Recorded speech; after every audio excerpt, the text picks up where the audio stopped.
It's simple. Just pay attention. We have 36 equals to square root of x squared plus y squared. Now, in an attempt to help me to eliminate the square root, we can square both sides. You know, listen. In an attempt to help me to eliminate this square root, I can square both sides. So, if I take the square of both sides, I'm going to have this. Okay? You know that square root simply means, so we're going to have something like this. X raised to the power of 2 plus y raised to the power of 2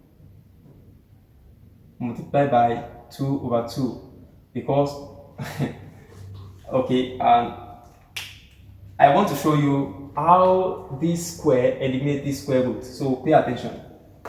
You know that square root of x is equal to what? X raised to the power of 1 over 2. You know? So this will be x plus y squared raised to the power of 1 over 2 all into brackets 2. And you know, according to the law of indices, if you have x raised to the power of 1 over 2 multiplied by 2, it's also the same thing as what? X raised to the power of 2 over 2, which is equal to x. Because 2 over 2 will be equals to 1. So x raised to the power of 1 is x. So that is it. So for this, we're going to have something like this. 36. Oh, 36 squared.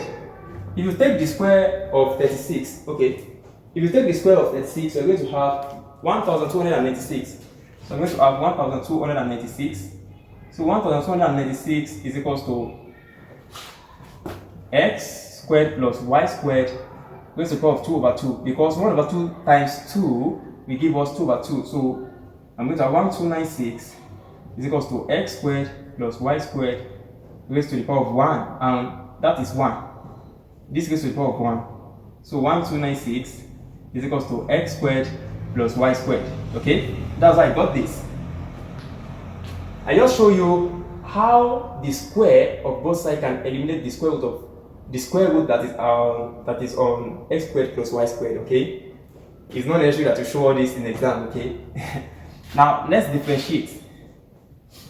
Differentiate 1296. That will be 0. So I'm going to have 0 equals to 2x plus 2y dy over dx. Okay? So I can rewrite this. Move this 2x to this side. I'm going to have negative 2x is equals to 2y dy over dx. Okay? Divide goes out by 2y. This over 2y, this over 2y. So I'm going to have dy over dx is equals to c.